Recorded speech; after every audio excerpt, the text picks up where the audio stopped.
Trip on my spot when I earned it. Y'all lacking discernment. They probably gon' talk about tonight at the next sermon. Difference is you do it on purpose, and me, I do it for a purpose. Just know as long as I'm up, that it's never your turn in. Look, they must have forgot that I'm my daddy's son. And if I'm after them, they have to run. Okay, you had a run.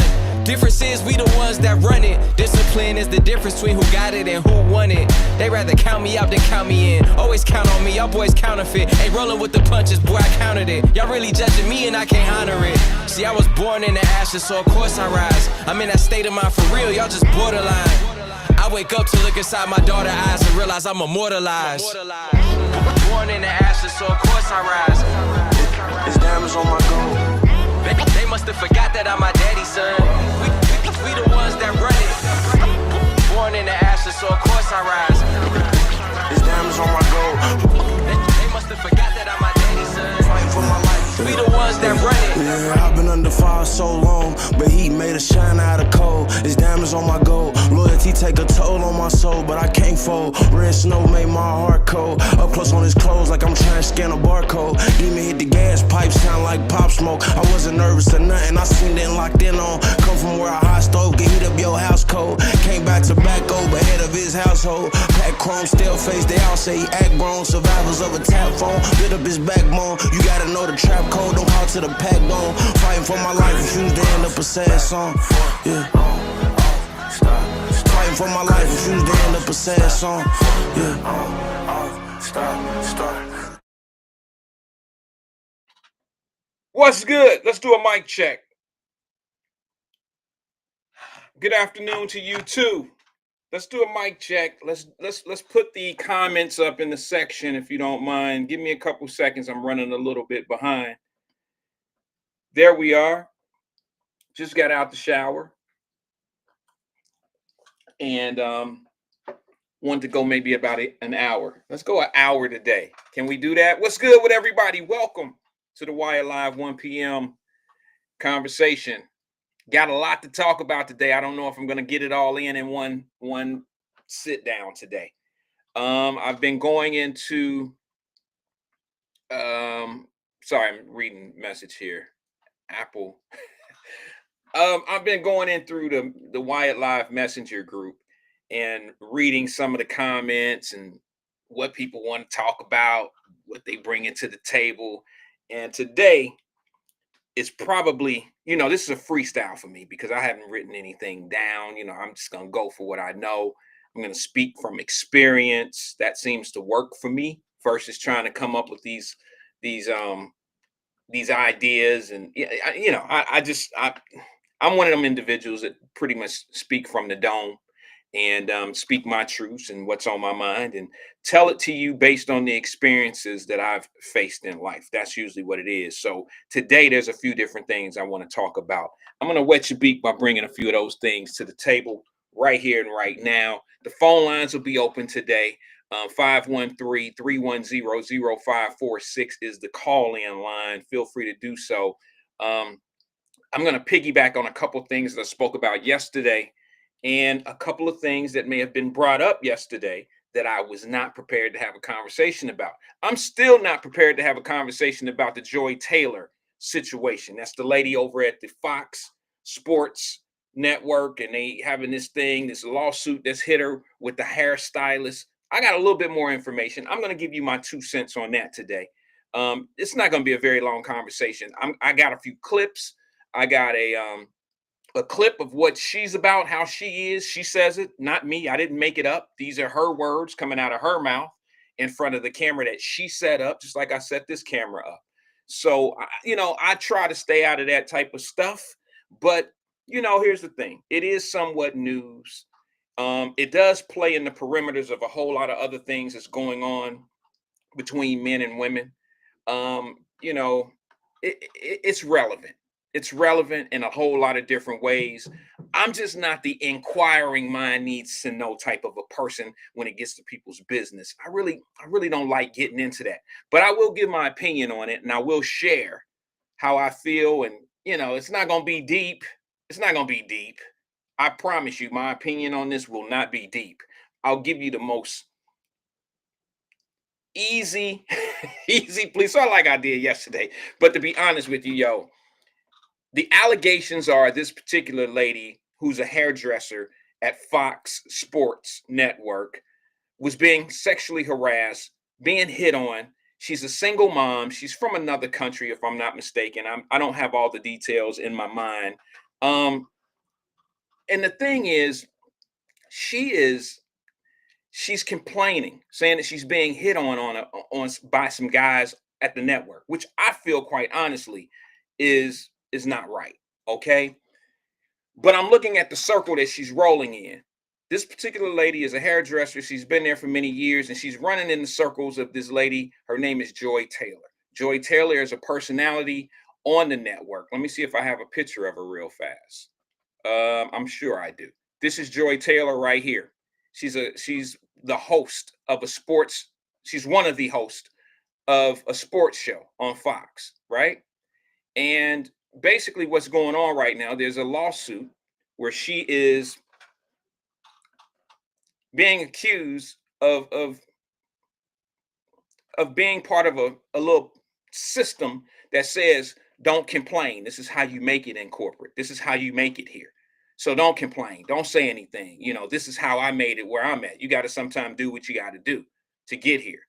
And as much as it bothers me to have that type of a conversation, because I know it happens, it doesn't just happen at Fox Sports, it happens in corporate America as well. As much as it bothers me that that to have this conversation, I've seen a lot of conversation about it today. I've seen a lot yesterday. I finally read and seen a couple different little things about it. And I just thought that I would bring it to the table a little bit. You understand? And like I said, I'm not going to talk about it long. I don't really care about it, but I do want to give my opinion. I don't think people will agree with me. I know females definitely won't agree with me. The ladies in this chat, in the chat, the ladies in the room, the Wyatt Live family, you guys won't agree with me. Some will, some won't. The majority will not agree with me. But I do believe that there is an appropriate way to handle yourself or to carry yourself at work. There's an appropriate way to dress when you're at work. And I can understand how a TV host might be a little bit more revealing in the things they wear because they have to attract an audience, especially when it's a sports show and you have a predominantly male audience and they want the weather girls to look good. They want the traffic girls to look good. They want the hosts to look good. I get all of that.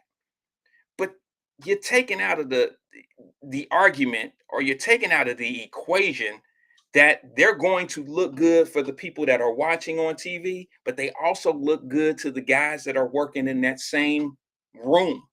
And I know this is all about discipline and control, but when you have a woman that's showing up to work who has a fairly large chest and she's a very attractive woman and she's revealing leg and all this old stuff and wearing summer clothes in the winter time and all this just to reveal her body and stuff, that's a fine line. Your network is somewhat asking for what's going on right now.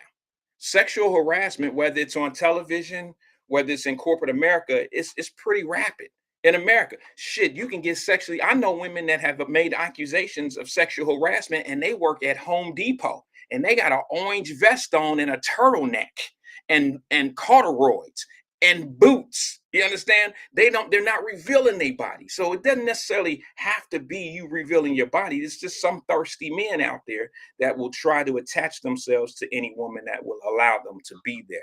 However, when you're a news host or a host of a show and you're working predominantly around men and you're wearing revealing clothes, I have to say that the network is asking for trouble. Absolutely asking for trouble, because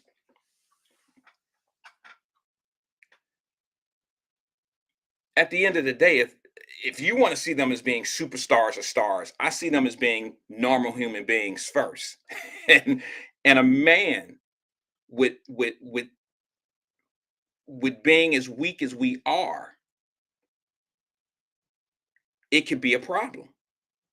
Um, you know, I've seen it in some of the workplaces that I've worked, and I had to yeah, I don't want to get too deep into that because some people here may even really know what I'm talking about or where I'm talking about.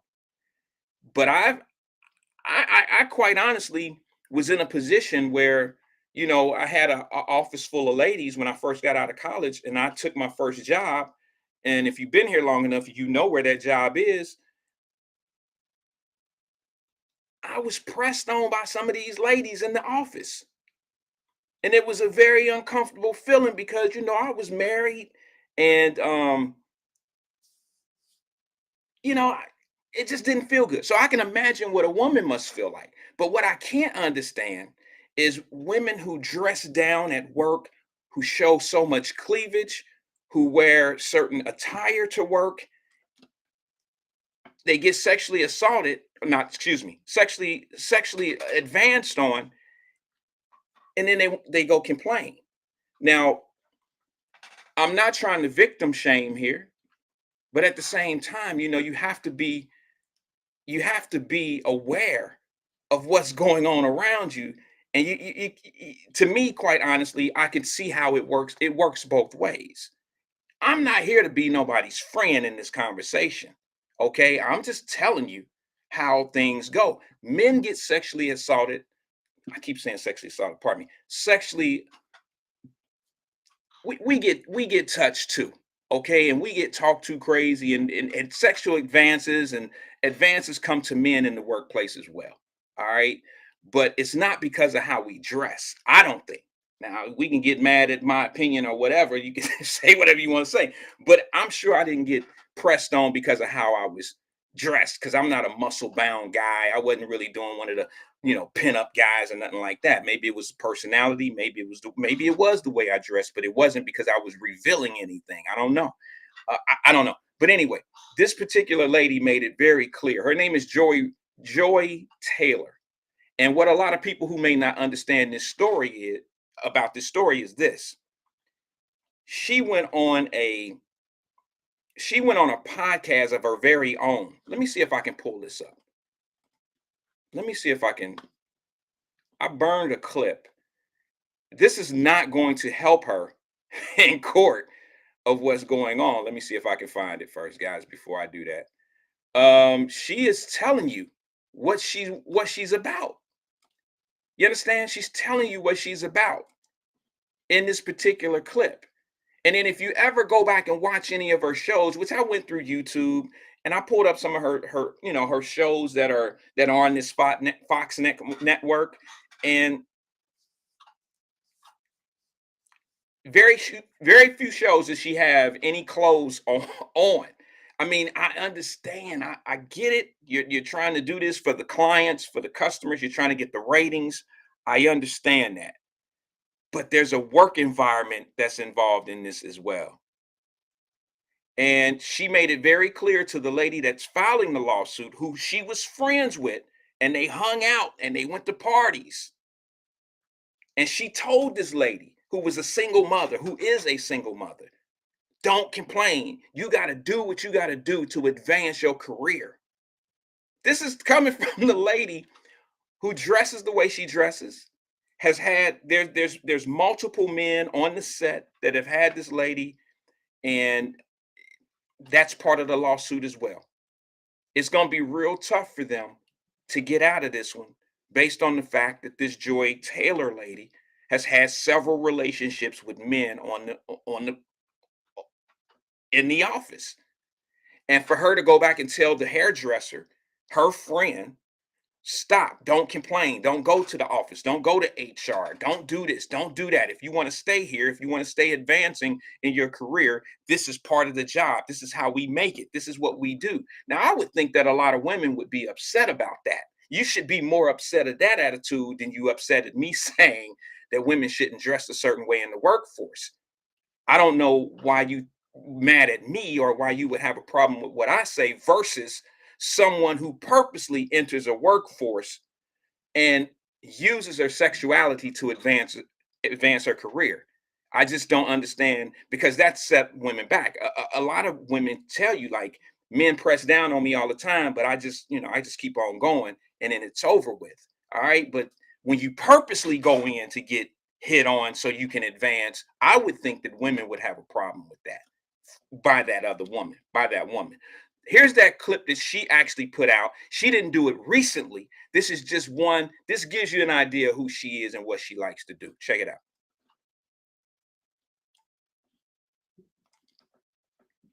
Can we just keep it a buck?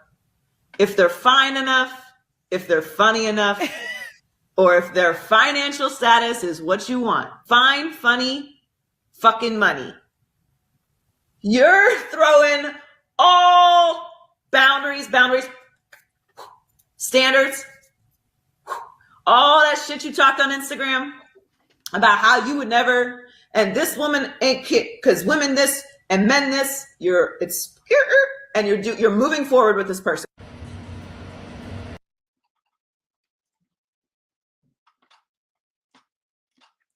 I mean, she said it herself. She lets you know what her standards are. All right. And she has her own podcast. She has a whole bunch of different things going on with the network. And she's been married twice now. And allegedly, and I don't know this to be a fact, but I read it in a report that her first marriage was over. Let me see. Here's her and her husband now. From my understanding, her first marriage didn't work out because she had an affair with a professional athlete. All right. This is her current husband here now. And I mean, I just, when you go to work and you dress like this, it's kind of hard. And I might sound like a creep for this, but it's kind of hard not to get hit on by guys that are somewhat powerful and tend to do what they want to do in life and say what they want to say. She was riding with it. While some of y'all angry and don't want my shit to make no sense, she was actually riding with it. She was okay with it.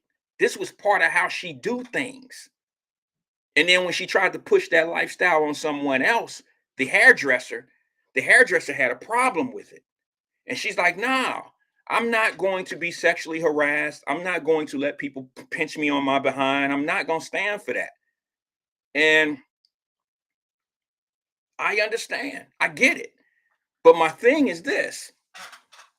I don't understand why a lot more women aren't really upset at the Joy Taylor girl. It seems like when people like myself and other guys say something about this, y'all think we attacking the Joy Taylor lady. When in fact, we know, we get charged all the time with sexual harassment in the workplace. And she said that I did this and this and that. And we know for a fact, now y'all might not want to admit this. You may not be that woman. You may not be that woman. But there are women that come to work that do that type of stuff on purpose to flirt with the supervisor, flirt with the head guy or whatever in charge. They do that on purpose to try to advance their career. It may not be you, but we as fellas know that women do that on purpose. We know that y'all do that. We know it. And then when something happens, or when you take them up, or when you do holler at them, you're risking your career, bro. You're putting the company on the line, bro. It's just a double standard as far as I'm concerned. It's like they have pressed this thing for women in corporate America where, what is it, the Crowns Act, where women can pretty much wear their hair or wear clothes that whatever they want, and you can't say anything about it. And if you take it to HR, there's somewhat of a lawsuit standing there. And it's just, to me, you have to even the playing field of common sense, because you can't have women wearing tight clothes. And see, some women will sit back and say, so you telling me I can't wear what I want to wear? Yeah, I'm kind of saying that. I think it's inappropriate to wear certain clothing to work. I think it's inappropriate to carry yourself or to flirt with men. It's inappropriate for us to flirt with women in the workplace. It's not meant to be there. Now, here's what a lot of people don't understand. I'll be honest with you. I'm not defending what I'm about to say. I just wanted to make some sense to some people. What I'm about to say is very much out of bounds, because I'm here to tell you right now, right here on live podcast, I have never dated any of my buddy's my buddy's exes, none of that. We had a conversation about this 2-3 years ago. I always seen any of my friends, girlfriends, their exes are, off limits. I never would be able to date any of my buddies' ex-girlfriends, baby mamas and shit like that, or ex-wives. It's just nothing that I could ever entertain. However, deep down inside, if I'm going to be the honest man that I am, I understand how that jumps off sometimes. I understand how you can end up being with someone from work. Because if you're not a social person, if you're not the type of person that has confidence in themselves, if you're not the type of person that feels like they have game, it's very hard to strike up a brand new conversation with someone that you just never met before. You're afraid of rejection, and sometimes it's a little bit more um, comfortable for some people to have a relationship with someone that they've already been talking to, or some doors have been opened up, if you understand what I'm saying. Some conversations have already been held. It's a little easier for you to do that. You have something in common when you're dealing with somebody at work. I get it. But when it comes down to your friends, exes, and stuff like that, I've just never really been able. Did I do that one wrong, Tanika? I'm sorry. Did I use the wrong act? I'm sorry. I just never really been into my buddies' girlfriends. All right, like none of them can ever come forward and just be like, "Hey, why you used to mess with me?"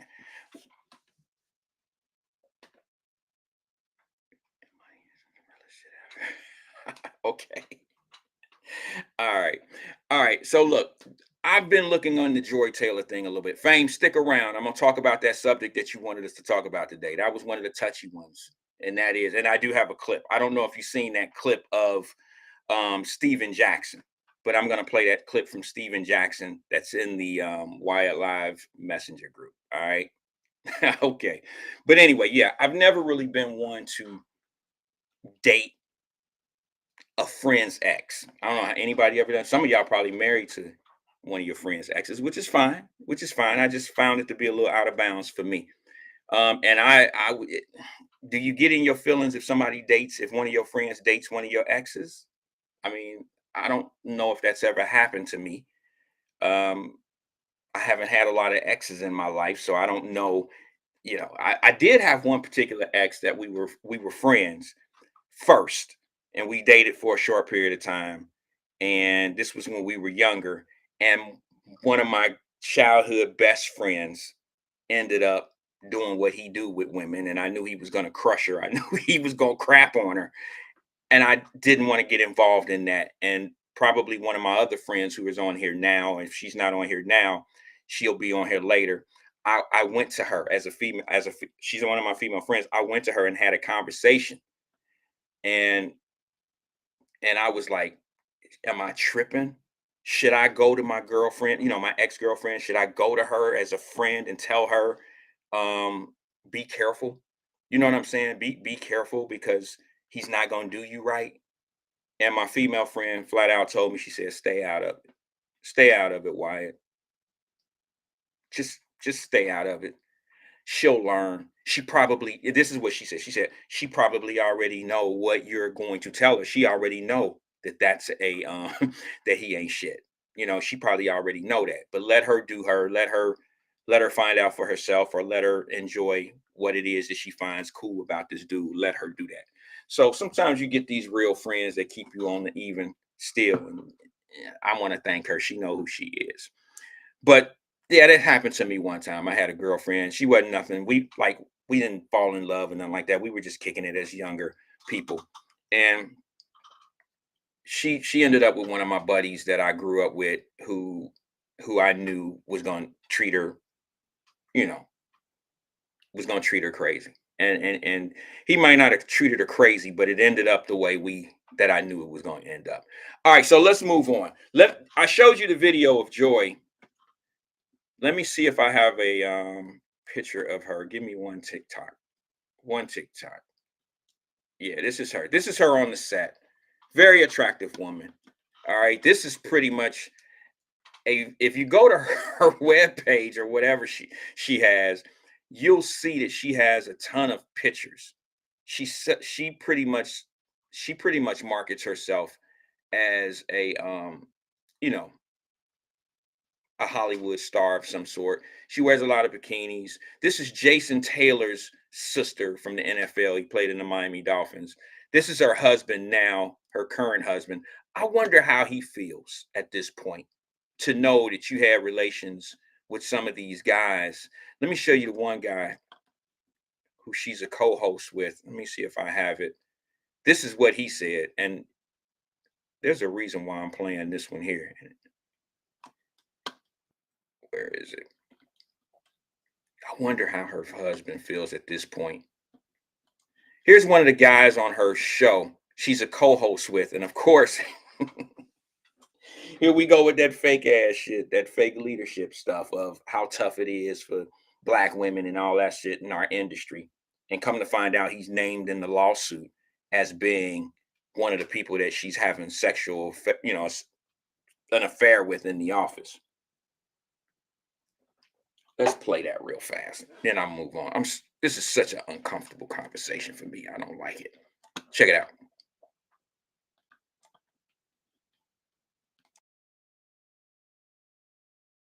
Just got done with rehearsal for the new show Speak, and I got to take a moment to shout out my co-host Joy Taylor. A woman, a black woman, daily show, sports. Do you all realize how hard it is to get into the position that she is in?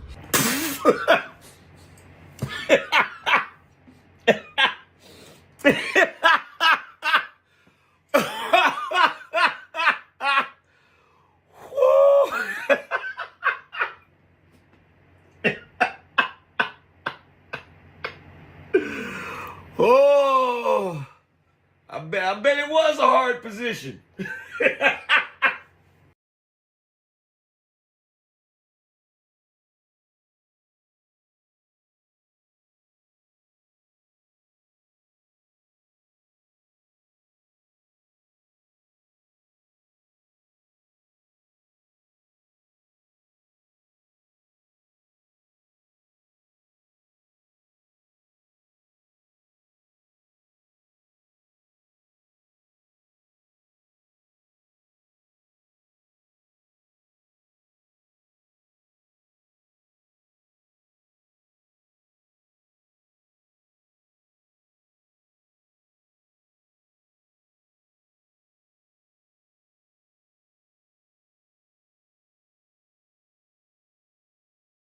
My bad. The mic was off. My apologies.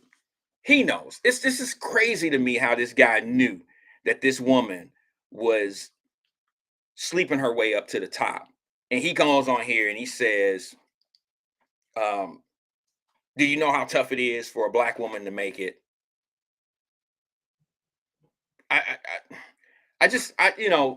Those are the type of people that we have to conscious. We have to be careful of. We got to be careful because this dude was on some fried shit. He was on some fried shit. Let me move on, bro. I don't want to talk about this. I really don't want to talk about it. Thank you guys for telling me about the sound. I really appreciate it. Are we back up? Can you guys hear me now?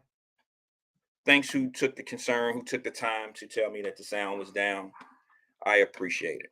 Very uncomfortable conversation for me because I could toast this conversation. I could torch it.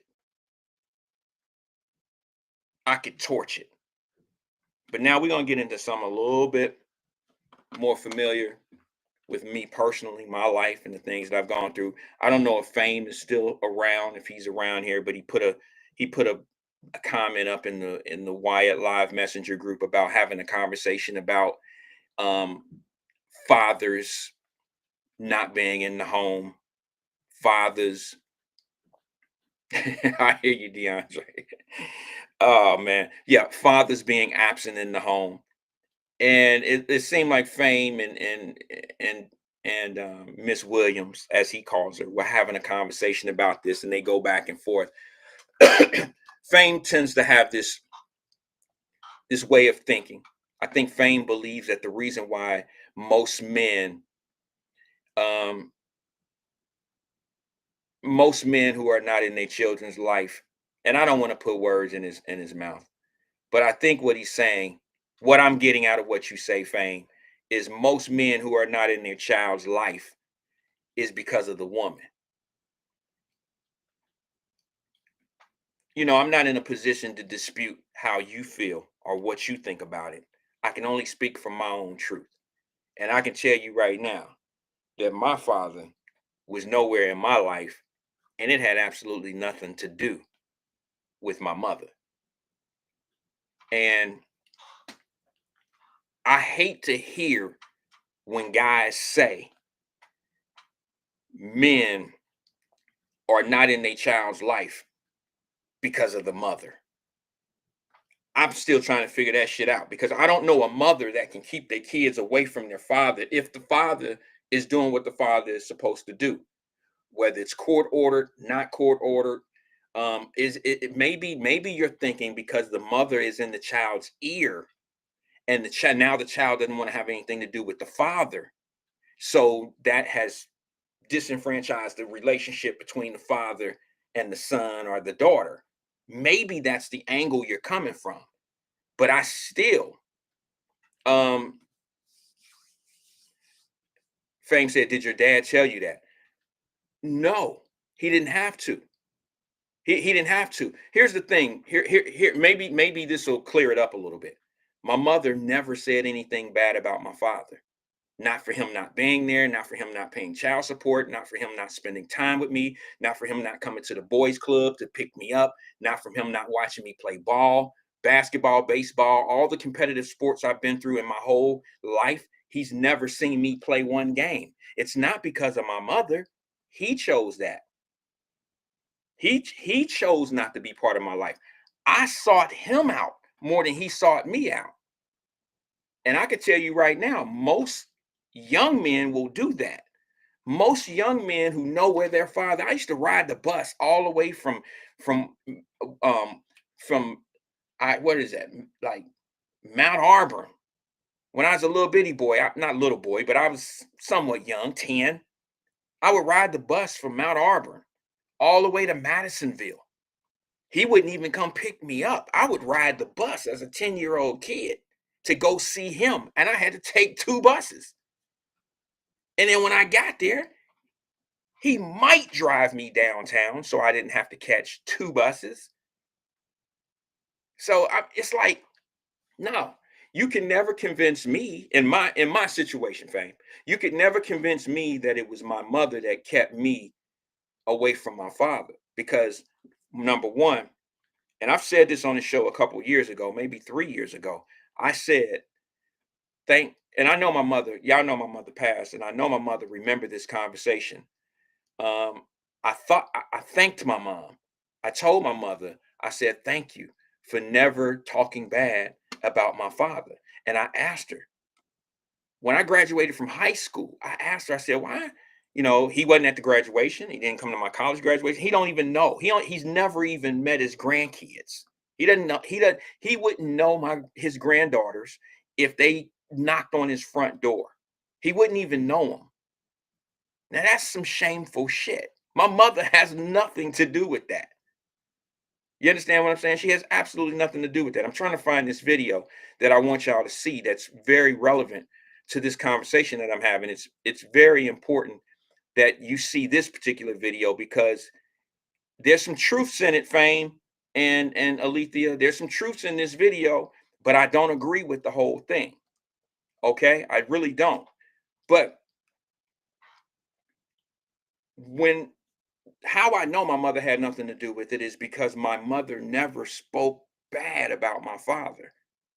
Never said anything bad. If I asked where my dad was, if I asked where my father had, or, when I was in the Faye, I remember him driving up there one time and he dropped $200 off. I thought that I was the richest kid in the world because he dropped 2 yards off.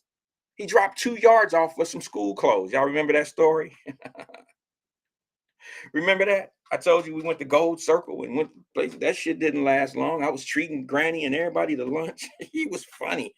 But no, my father didn't get in my life because he didn't want to be in my life. And it's painful. It's painful. And what's more painful is watching it happen to other young men. And I can see the boomerang effect of that behavior. Some don't learn lessons that way. Like, okay, my father doing me that way is going to make me a better father. Some don't learn that way. Some learn through action that's been done to them. In other words, my father wasn't shit. He ain't do nothing to me for me. So that's just how I'm going to be. It's a taught behavior. I just quite honestly don't believe that the majority of men who don't see their children don't see their kids because of the mom. If I can't bet, if I was a betting man, I wouldn't put my money on that. I'm not suggesting that it doesn't happen, but in most cases, men are just not in their kids' life because of their choice. Maybe the choice came from the embarrassment, the lack of not knowing how to be a father, not knowing what to say to a kid. You know how sometimes you can have a conversation with somebody and y'all fall out for a little while and you'd be like, well, we'll get back together. Me and him, we cool, we good. And then a month go by, you haven't talked to him, 2 months go by. Next thing you know, 8 months, 9 months went by. And now all of a sudden, y'all just don't talk at all. Y'all still cool, but you just don't talk at all. So much time went by. First thing come to your mind is, what the hell am I going to say? I can't say that what am I going to say? And that kind of spoils the relationship a little bit because both of you have gotten to a point where so much time has gone by. What are y'all going to say? What are you going to say to one another?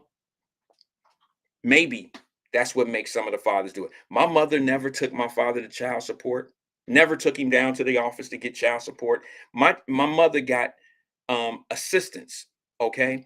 And what we learned, I was probably 22, 21 or 22 years old. Something happened where my father ended up getting a garnishment because what happens when you receive government assistance, I don't know if it's still this way. I'm so far removed from being a young guy and knowing how that happens, how that works. But what happens is when you as a parent receive government assistance and your father is not paying into that child support thing and you're receiving assistance, now some of that goes on to the father.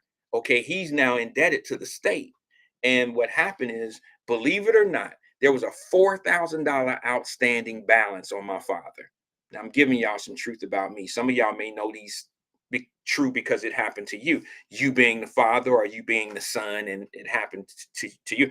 My father had his wages garnished one time. I was like 22 years old, 21, 22 years old. I remember it. And I'm like, my mother never took you to child support. Well, it didn't take her to go to child support for them to go after him for his money. They went after his money because my mother was receiving assistance. You understand what I'm saying? And we didn't know that. So, what's that, Fame? Answer the question. I bet my theory is answered. What was the question? I'm sorry. I was off to a tangent, bro. I'm sorry.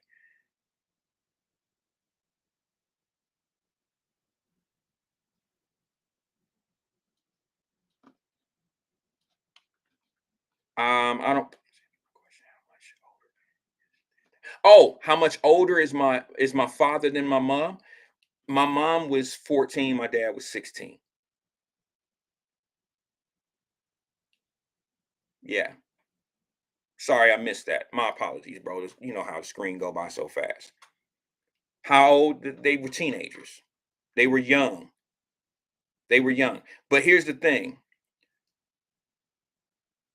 How much older is dad than mom? Okay, hopefully I just answered that. He was a couple years older than my mother. All right, he wasn't like some 22-year-old dude that stalked down on a 14-year-old girl. Y'all know how that go. You still see that type of shit to these days in the high school. You got a grown-ass man picking up a high school girl at school. Still happens to this day. And that wasn't the case. I can understand the two, my mom 14, he's 16. I think he was about to, he was 16. He was about almost 17 years old. And my mom was 14 and I was born when she was 15 when I was born. But I think my point of this is this. My mom never said anything bad about my father. So he had no reason not to be in my life. Do you understand what I'm saying? He had no reason. He can't go to what Fame is talking about. He can't go to the way your mama was tripping shit. He can't run to that. He can't go to well, I would have been cool, but your people, your mama, your grandmother, all your cousins, they was all tripping because they really wasn't. Nobody ever even mentioned him. I did the more mentioning. And I asked my mother, let me get that back to that point. I asked my mother some time ago, I said, Mom, when I graduated from high school, remember, I said, Mom, why didn't you ever say anything about my father? Why didn't you ever bring him up? Why, she would bring him up sometimes, and maybe this is something that I should consider. Whenever I did something that was hustling, you know what I mean? Like shopping bags, whenever I did something that was kind of like against the law, you know, she would always say, you got, I'm not gonna say his name, but she would always say, you got blank blood in your veins. Because my father was a hustler, he was a street dude. And she would always say, you got his blood in your veins. You got his blood in your veins. And she would never say, you're gonna be just like him. You gonna do this, you're gonna do no. She would always just let me know that's the type of, like you got his blood in your veins to make those type of decisions. And that's about as much as I got. But when I did ask her, when I was older, I did ask her, why didn't you ever say anything about my father? Why didn't you ever badmouth him? That's what I was pretty much asking her. And she said, why? This is the realest shit that a mother could ever tell a son. She said, why do I have to say anything about a man that when you become a man, you'll be able to judge him for yourself? I just feel like it wouldn't be right for me to plant things in your head. As you get older, Rand, you'll know who he is. You see what I'm saying? So, like, I do know for a fact there are women out here that put shit in their kids' head. You know what I'm saying? That say things about their baby daddy, and it's they say things derogatory, nasty, and they say a lot of pitiful things about men. And I used to always say, well, why were you with him? Why would you be with a man that you feel so, you feel he ain't shit, he ain't this, he ain't that. And most of the time, all the women, I learned my lesson. I learned my lesson not to ask a woman certain questions, and that's one of the questions that I learned not to ask, because they would always say the same thing. What's the number one answer to that, fellas? What's the number one answer? This is for the fellas. The ladies, you're not here right now. What's the number one answer we get, fellas, if you ask a woman, well, why are you with him? Why was you with him? Why did you have a child with him? What's the number one answer they give us? Because it ain't going to be their fault. It's not going to be his fault. I mean, her fault. It's definitely going to be his. First thing come out their mind. I was going to give people some time to. First thing come out of their mouth when I ask that question is, he ain't always been like that. He wasn't like that when I met him. He changed. It seemed like once I let's just keep it 100. Once we start being physical, he changed. It's a possibility. I get it. Once you gave up the cookies, a few times, now he ain't all into you like he used to be. I understand that. And then here come a child. So this guy was really never really into you in the first place. A lot of people going to be angry when I say this one here. But it needs to be said. This is the reason why it's so important for a little girl to have a father. So no smooth talking ass, little jive ass, little pool playing ass, dice shooting ass little dude can come by and psych your little girl up into believing she's the most important thing in his life at that time. Because once they start getting physical, if he don't really love her, he's going to change. I think we all can agree. I think we all can agree. If he don't really love her, if he's not really into her, once he gets what he wants, he's going to change. He's not really changing. He's just going back to who he really is. And, I say this in the same way I would say it to my own daughter. But if my mother would have had a father in her life could have possibly been different in the way she chose how to deal with the dudes that she chose in this world. maybe my fatherhood, maybe, the father that I was missing in my life would have been different if a father would have been in my mother's life. Maybe it wouldn't have taken me so long to learn how to be a father or a husband or a man in most cases, because, ooh, I know the DMs are going to really be hot after this one because it always blow up after I say this. But this is why I've always said that a woman can't raise a man.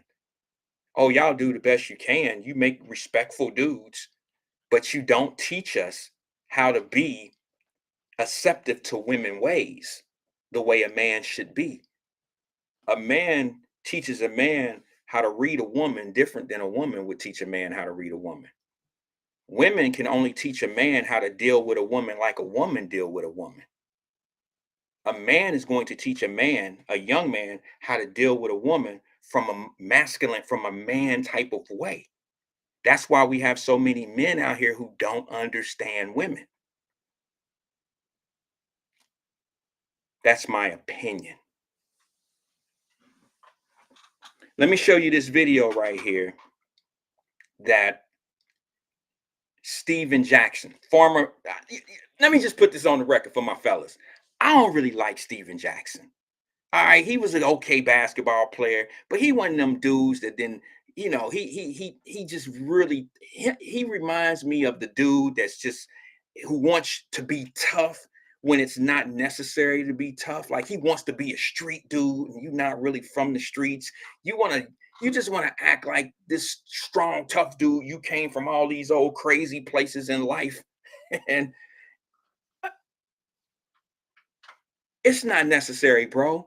We so far removed from you have to be from the hood to be tough. It's okay to be born with a spoon in your mouth, a silver spoon. It's okay to be born with a mother and a father in the home, and you got some morals and principles to yourself, and you respect things a certain way. You don't have to be tough to get your points across. Or I'm not gonna respect you less because you didn't come from the streets of Texas. It's not like that, bro. But I kind of agree with what he's saying here, but there's a little bit of wrong to what he's saying here as well. He's talking about how his mother raised him right by not talking bad about his father. But he's telling everybody else that they messed up because how moms talk bad about the dads. Check this out. Just check it out.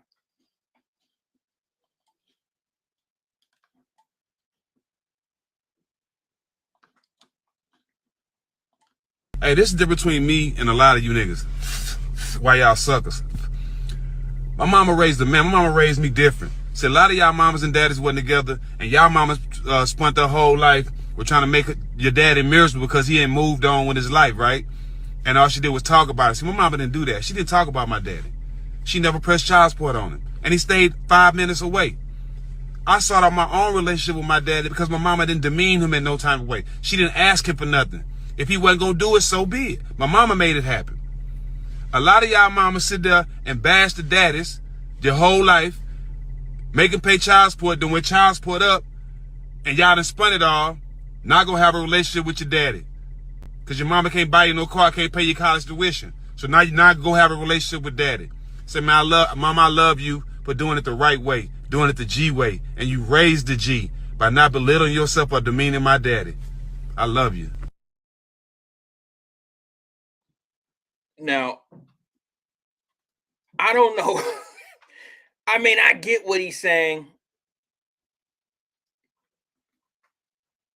but I don't think it's true that most women talk bad about the fathers that are not involved in their child's life.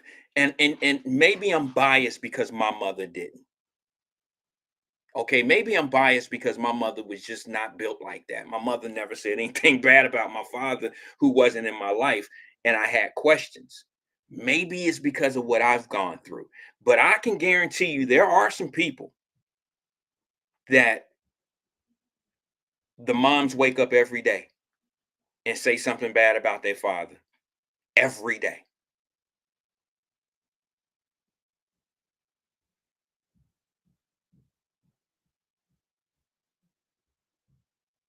Hold on one second. Jerica said, I'm confused because just because mom doesn't talk bad about the dad doesn't mean she didn't prevent the father from having a relationship. Well, it plays a big part. It plays a big part. Because if you have a son, okay, I'm just going to use it as a son, me as a son. I find it hard to believe that excuse me, that's the phone line. Give me 1 second. I find it hard to believe that a child, no matter how old they are, would never inquire about their father at some point and not wonder why the father is not involved or not coming around and seeing the kid, and the mother not saying anything bad. I'm trying to figure this out. I don't see how we could think that the mother is out away from the father if she's not, she has no malice in her heart. You can tell. I mean, most mothers that are trying to demonize the father, they make it very damn clear that they're demonizing the father. It ain't no mystery. It's no mystery, because they say it on the phone to their girlfriends. They make it clear to the people that's coming home from school. I mean, they just make it very clear that they don't like the father, and that adds a big part to why the kid never inquires about the father. Now, if a kid is inquiring about a father, chances are the mother's probably not saying anything bad about the father. Does that make sense to anybody? Let me get this expert on the phone real fast because he has a few baby mamas and he can probably tell me a little bit better. Maybe I'm out of the forest on this one. Maybe I'm somewhere and I'm just not in familiar ground, because for me, it only happened one way. My mother never said anything bad about my father, and that didn't help him to get engaged with me. It did none of that. Good afternoon, caller. This is Wyatt. Who am I speaking with? I ain't no expert. How you go clown me like that, Kim, folks? I didn't clown you, bro. You talk about baby mamas all the time. How is that clowning you? Okay. Man, come on, Wyatt. Okay. Well, help me out in an area because I'm not familiar. Wyatt, I grew up in a big family. It was 5 boys, 5 girls. My dad and mama was always around. But my mama, she worked and my daddy worked. But my mama was a minister, so sometimes she had to travel and stuff. Oh, she was a minister. Yeah, she was an evangelist. She would go like out of town in different churches and preach and everything. So she was always around. But she got speaking engagement and all that. My sister, older sister, God bless her soul, she's not here. It's Friday, her birthday, matter of fact. She always took care of and everything, looked out for her. So, and plus my oldest brother too. So my mama, she spoke a little bit of my dad. She knew he was a hot bucket, whatever out here. She knew about my daddy, what he did, even though they was married too. And she told us about him. But she still loved him, but I hate to say it, bring it up, tell you a little history about myself. She had to leave my daddy because he wanted to get right with God. So she moved us away, but she would never, your daddy ain't nothing. So your mom didn't talk bad about your dad? No, she didn't say your dad ain't, but she told her his horse ways and everything. Yeah.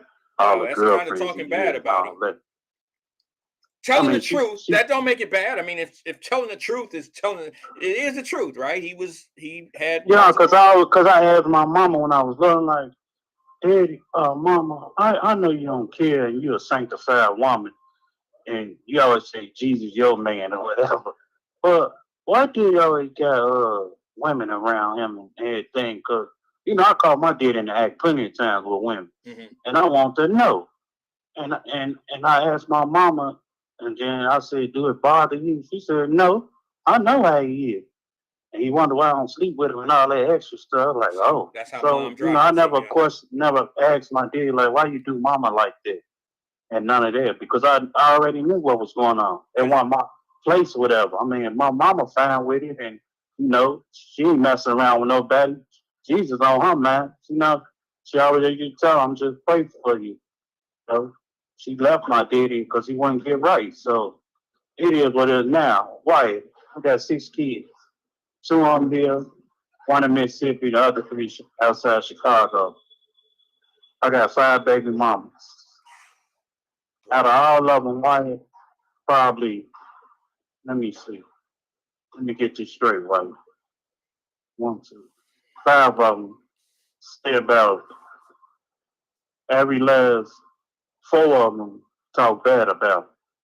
This last one did.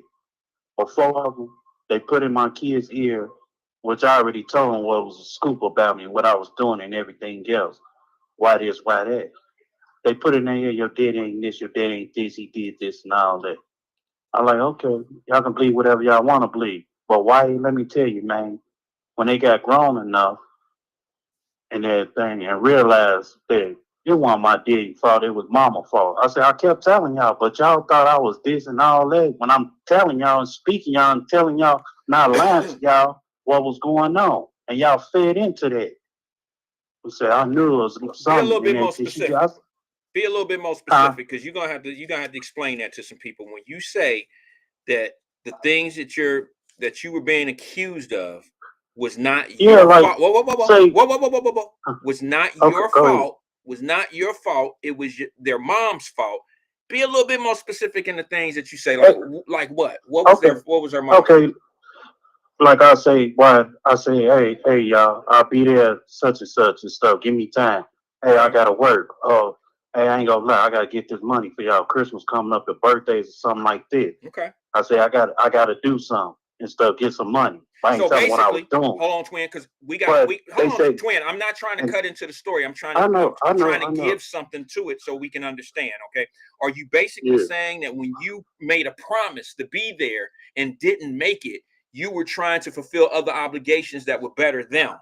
And the mom may have said, see, he ain't coming. He ain't the right person. He ain't this. They was always say that, but I always used to tell them. I say, hey, give me a day or 2. I'll be there and all that. I wouldn't lie to my kids, man.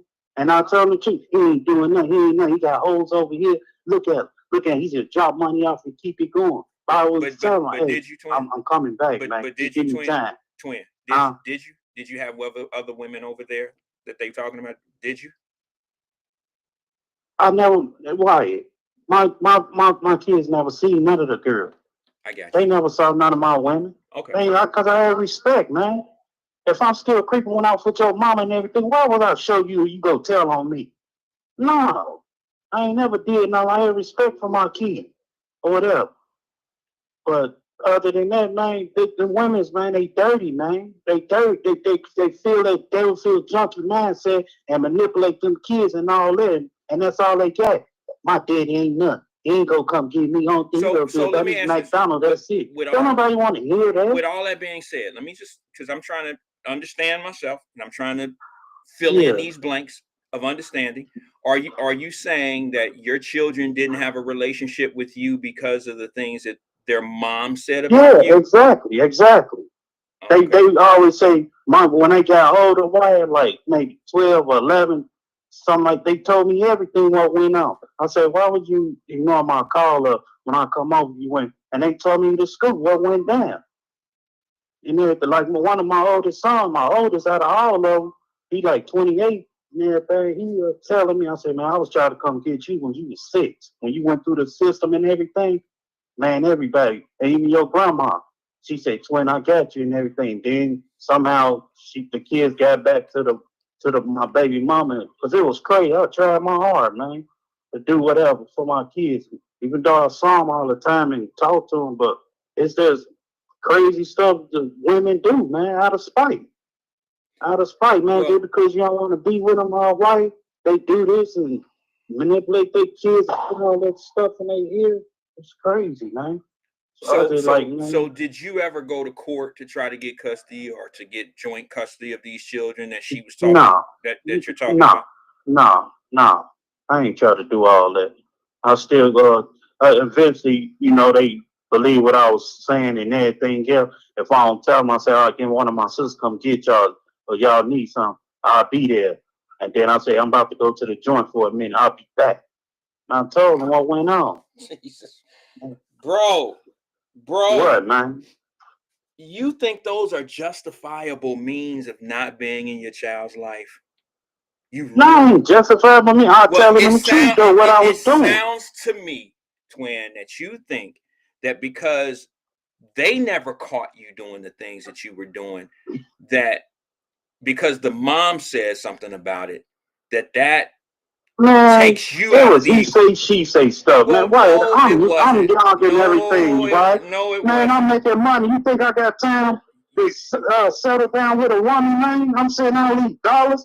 No, I ain't about to come in here. What you gonna argue me for? You know what I'm doing. Twin. So why would you want to sit up there arguing with me? Twin, what? The way that you changing as a man these days, I would think that you would see through this cloud of what you're talking about right now.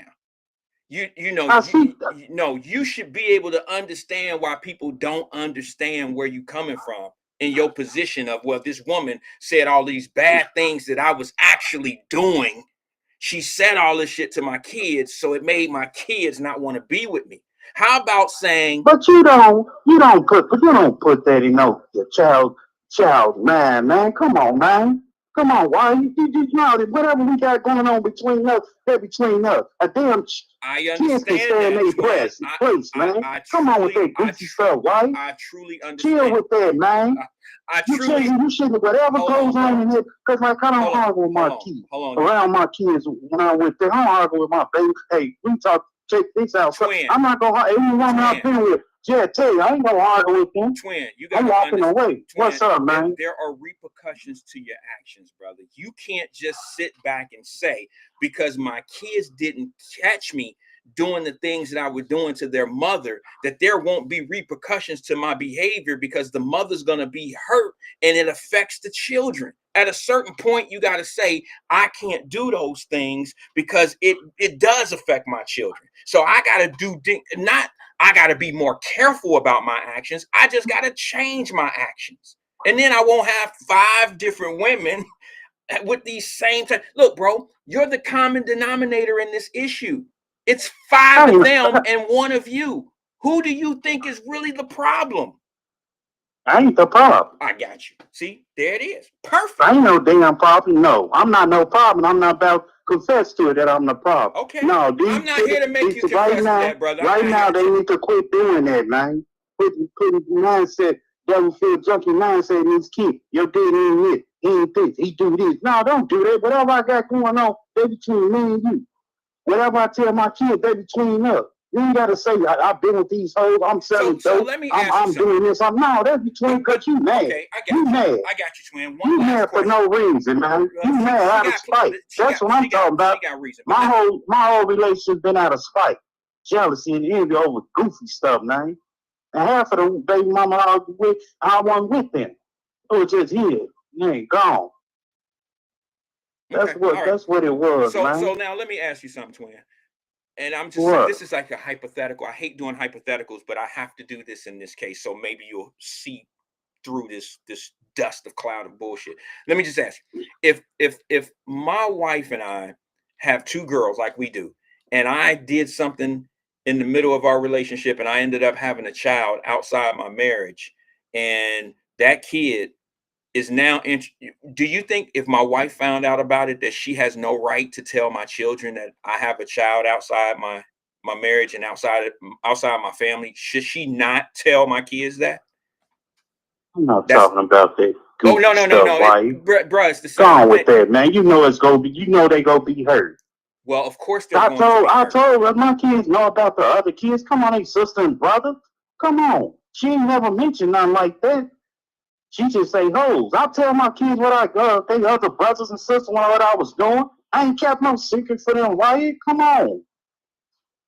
It's just the principle she telling them goofy stuff. Yo, he ain't coming back. He did. No, don't do that. He what they be. No, why would you do that? Okay. My mama said you was shorty and stuff. You did this and now. Come on, don't do that. Cause you mad. Yeah, plus you got a man. What you tripping about twin for? You got a man, old man. But I'm nice and stuff. I'm a old goofy now, still paying your rent and everything else. and I don't stay here. Come home. Even though the house in my crib with my name and stuff, I'm doing it for the kid. But you got a whole nigga here. Do I say get this nigga out my crib? No. Come on, man. Okay, Twin, Bigger you got than that. anything Why else, is it bro? bigger than that, man? I just thought by now. How old is your oldest child? He 20, Lil Gene, what, 25? Okay, and how Jared, young is he your youngest? 28. How young Lil is Gene, 20. The baby boy, he just turned 1. And then I got Miani, Oh, not okay. Miani, Now I Miani. see why it's not connecting. Are you have What you mean? do you have that same issue with the okay? You remember how the 25-year-old mother or the 25-year-old kid, your oldest kid, you remember how that mother used to act? No, that was a quick one night stand, man. That was on some fishy stuff. This It was can't young. be real. I promise y'all, I did not hire this Yeah, man to come that on was this on some network to have one this night. conversation. I Saw promise that big this booty is Judy not and I had to go, Brian. You know how you okay. young Now and let me everything. ask you: Did you ever have problems with that baby mom, with your 25, with your oldest She son? tried to shoot me. Okay, so you did have issues. Now let me ask you this Yeah. question: have you ever had those same type of issues? Maybe not being shot, but the same type of things that the 25-year-old son, baby mama, argue at you about. Do you have any of those? Okay, wait a minute. Do you have any of those type of issues with the 1-year-old mother, the baby mama of the 1-year-old? The last one? Yes. No, no. I love her. That's my baby. Okay. I love her. Okay. But the other women, we the got other a good 4, relationship, but the other 3 have a lot in common with the 5th one, right? That first one was like my first one is 28. He's 28. He'll be 28 next month. Okay. So me and her just one night stand, and that's when I was telling you DCFS and all that came about because she got like 6, 7 more kids with her. But it was like a one night stand. Then the second baby mama, and I got the 2 boys, which is 25 and 23. And then that's one filling her head up and all that. Those ones did it, but she was off. Then I got the other girl, Tamaya. Her mama did a little bit, but she didn't understand. Then I got, oh my God, this one here, stay in Cincinnati. Woo, that heifer there. She off the chain, but we reconcile our difference and everything. And, she still bring up the past too, which is the one with the other 2 boys that bring up the past and all that. But I just go with the flow. All right. So I don't really talk about it. I just walk away when she starts talking about the past. I just walk away. Because, if she say that and, she got me on child support, the only one do. And I just hold my peace because, the devil, when I was telling you a couple of months ago, the devil make me want to, get down. But, I just walk away and everything. I got you. It's just the This devil. last one, It's the devil. Twin, I could, dunk it a little bit, but, I know how to hold my own now. Now, 10 years ago, I would have got down on and everything, but, I just hold my peace now, Wyatt. I'm a square right now, Wyatt. So, yeah, but this last one, I got love for her, man. We talk and, I really want to sit down and, let my anger out and my emotion out as a man. I always hold it back. You just take it out on drinking and something like that. Trying to bruise myself with that. And, I wasn't going no AAA and none of that. Going to see no count because I don't believe in that. I understand. All right, Twin. Hey, man, I appreciate you I'm engaging. sorry for preaching. No, bro, you ain't preaching. You're not preaching. You talking, but you're not preaching. All right, because okay, bro, you got anything else? Not that I know of. You had Steven Jackson on there, which is a troll and everything. Well, he has a huge platform to only be to be a troll. I will say he says some trolling things, but he has a pretty large platform because he's on a pretty large podcast with I don't remember the name of it, but he's on like 3 or 4 different podcasts. Is that the one with Matt Barnes on there?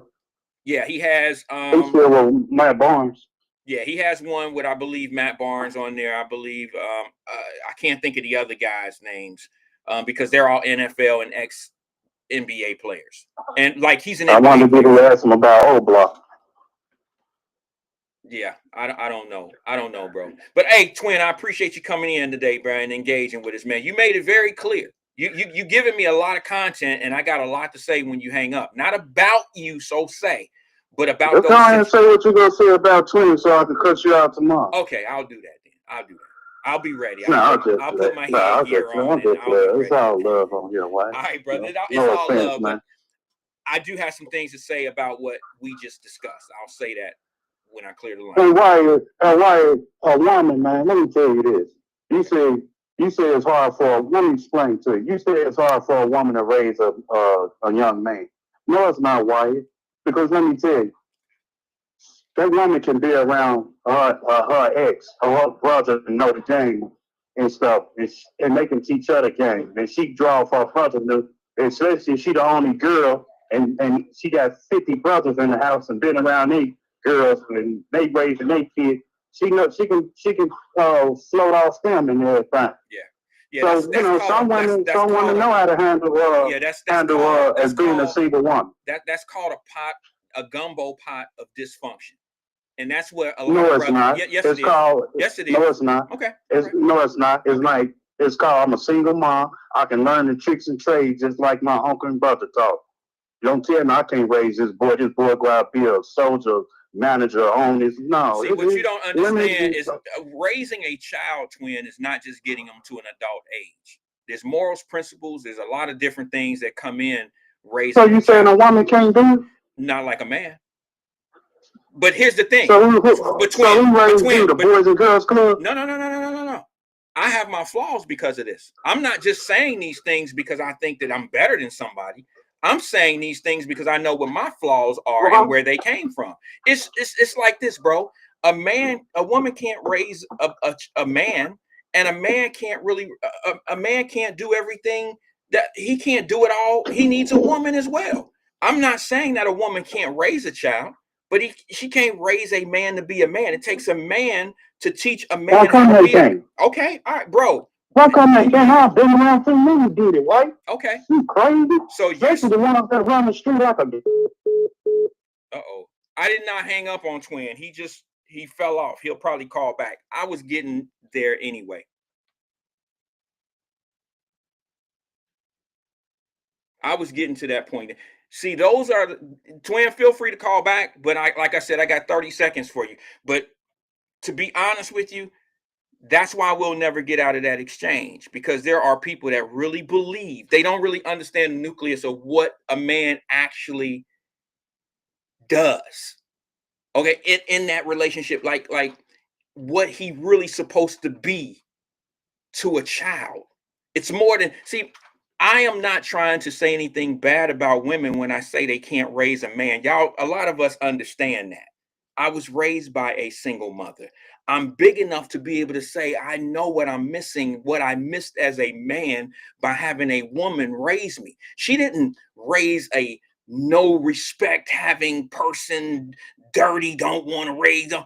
That's not what I'm talking about. I'm talking about things like a man teaches you how to treat a woman. Now, women generally they usually raise somebody, they'll raise a boy to, this is why, let me just say this. This is why a lot of women say things like, he's a mama's boy. He's a mama's boy. Or he acts just like his mama. His mama ruined him. I guess you could say the same thing about a father who's in a kid's life, who was an alcoholic or who was abusive to the family, and that child end up just like that. Okay, I totally understand both parts, but I think the percentile is very low of those having fathers in the homes where the father is ruining the kid versus making him a better person. That's my opinion. But I think what Twin lost, where he lost in this conversation, is he's used to women raising men. So he believes nothing's missing. Nothing's missing. He believes that his baby mamas could raise his sons. He believes that they're everything and all that for his kids. That's why he don't have a problem having them. He don't have, because he'll leave it up to them to do. All I got to do is pay child support. Shit, they good. Look, my mother didn't teach me the things that a strong man would have taught me growing up. Strong man gonna teach me how to hold the door for a woman. He gonna teach me it's okay to pick up the bill. That's why you don't need to be with all these different women. He gonna teach you how to be a family man. That's why you don't have to be with all these different women. He's gonna teach me how to respect how a woman feels, how to sit there and listen to what she says, and how to absorb it instead of cussing at her and having a feminine conversation with a woman. A man is going to teach you how to be a little bit abrasive, have an attitude, be a little cocky and all of that. But a woman understands that's where a man has to be in his life. I mean, women might say one thing about what I just said, but the truth of the matter is no woman really likes a pushover man. A man is just going to be drugged by anybody. No woman wants a man like that. But now let me ask you this. As a lady, do you want a man that you can sit back and argue? What man argues with women? Think about that. If you're the type of dude that sit at home and argue with your woman, you were probably raised by a woman. Real men don't argue with women. We may disagree. We may say what we say, and damn it, that's what I said. But I'm not going to sit here and yell over your yelling. That's not what real dudes do. Not men. We just don't do that. And when you look at people, I can always tell, and most of us, you can always tell how a person was raised and who raised them. And it's usually how they deal with issues with other people, problem solving.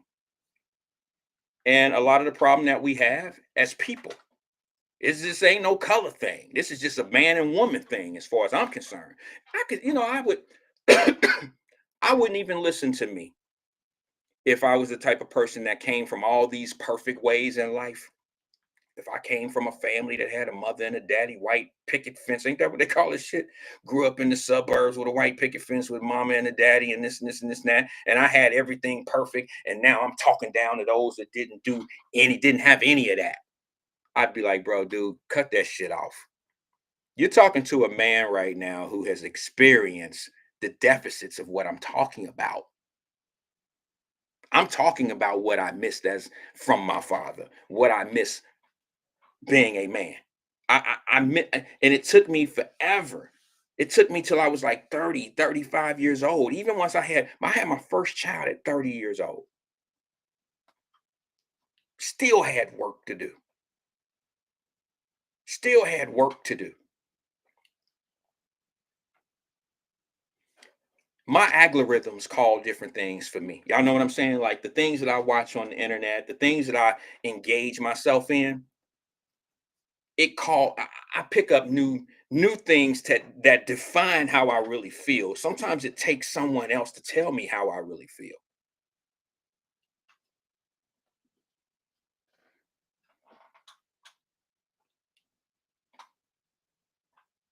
This is what I learned. Let me see if I can find this clip. I got a clip from my algorithm. I like to look and listen to things, and sometimes you need people to reinforce, what's going on in your life. You need people to reinforce it, and sometimes reinforcement comes in different ways of being said. Here's a young brother that's telling you what a father's job is. All right, what a father's job is.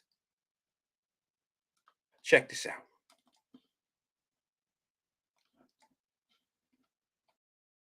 World. The father's job is not to nurture. The father's job is to be a microcosm of the real world. Love your child, yes, but prepare your child for the world out there, because nobody cares that you were the chosen one and you came along at a time when the family really needed a baby, and nobody cares. Can you do the job or no? It's real binary. I don't care what they say on the internet. The world is very binary.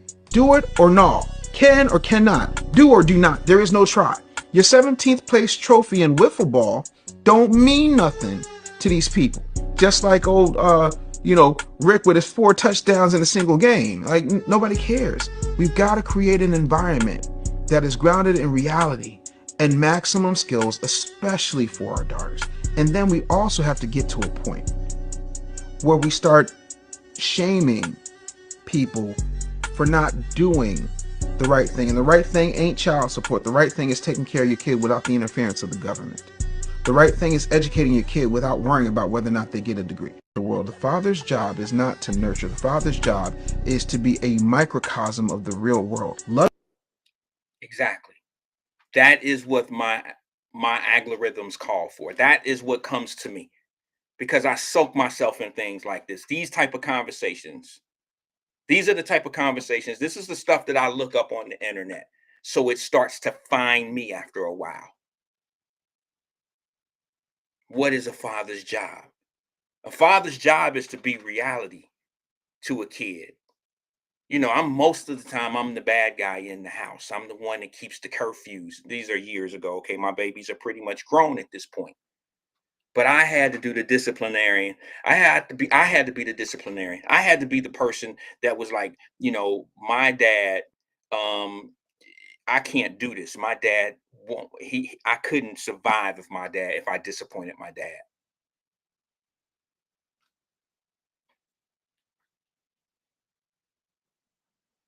But a father's job is to be realistic. And what I've learned is when you leave all those responsibilities to a woman, and ladies, y'all know I love you, and this has nothing to do with me downing you or anything, but there's mistakes. It's like a grandparent. Y'all ever see how grandparents spoil kids? Grandparents spoil like I was spoiled as a grandchild, but grandparents spoil kids. They ain't there to teach them right from wrong and all that old stuff. They treat your kids better than they treated you. But a father is supposed to enforce and supposed to be that brick wall of protection. And it's supposed to be that person that your kids, don't want to disappoint. But then here come the mom doing all that on her own. It's impossible. It's impossible. You know why it's impossible? Because it's almost impossible to be the one and only parent. And now you're the one that the kid don't like because you got to be the disciplinarian person. You're going to drive that kid crazy because 1 minute they love you, 1 minute they hate you. You being everything for this child. You're the one that spoil them and you're the one that punishes them.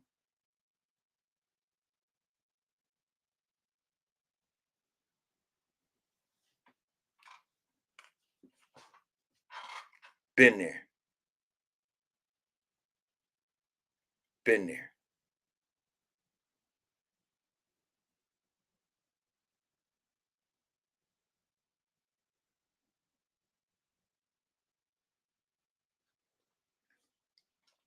I want to leave off on this one because I said I was only going to do an hour today. I'm at an hour and a half.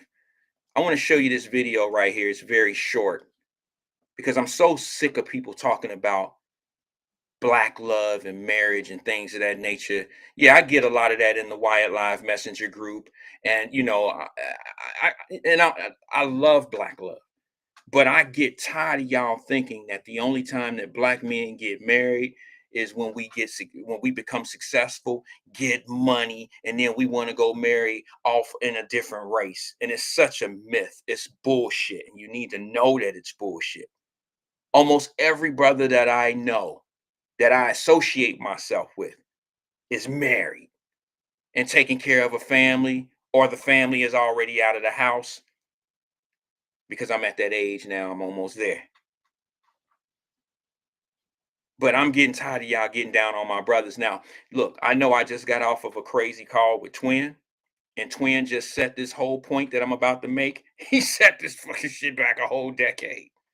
But let me say something about that. Because I told Twin I was going to address it.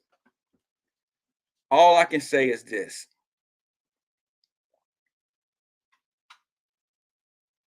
Y'all chose him. When two people perform an act, it's never just one of their fault. Whatever that act is, if me and E-Dog, me and E-Man go rob a bank, you can't call me more guilty than you can call him. You can't call him more guilty than you can call me. Me and Emmanuel Livingston went and robbed Fifth Third Bank. Y'all know I'm just saying it. We did it together. I was the getaway driver and he ran in with the gun. We both robbed the bank. It took two of us to do what they charged us with. E-Man chose to roll with me. I chose to roll with E-Man. We went and robbed that bank. You can't say Randy had no business hanging around with him. You can't say E-Man had no business hanging around with him. We chose each other and we chose that damn bank. So for all y'all that's tripping about Twin, and Twin need to get his shit together, and that's crazy that he think that way. It took another person to be with Twin to create that situation that all y'all tripping on. I'm tripping on it too. But I ain't leaving out the other part of the equation.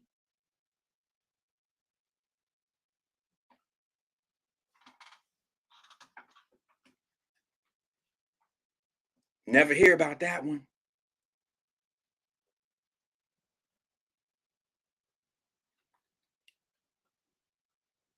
But on that note,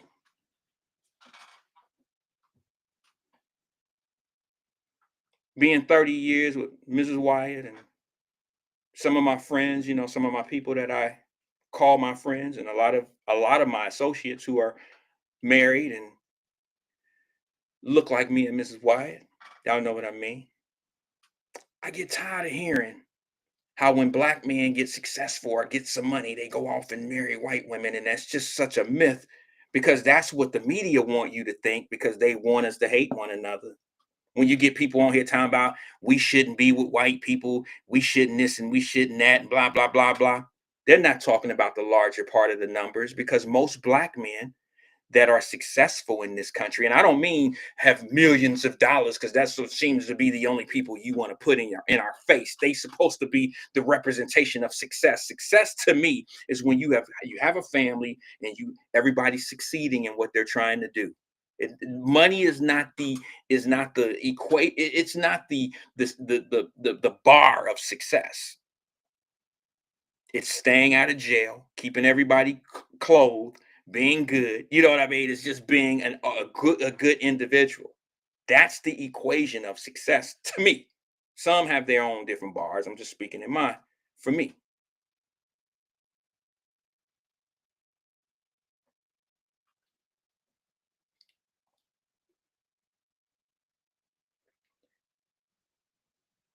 if you look at the national numbers and you look at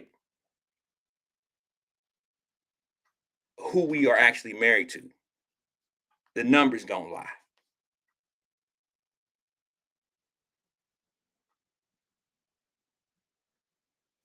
Let me see if I can pull it up. I'm sorry.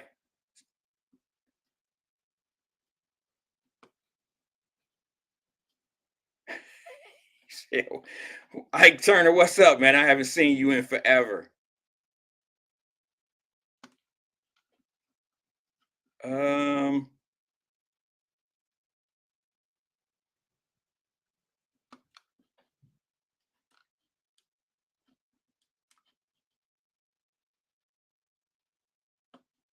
Jerica, sorry about that. I'm trying to go back to the question. Yes, you do. I've asked many times, who's effing this man?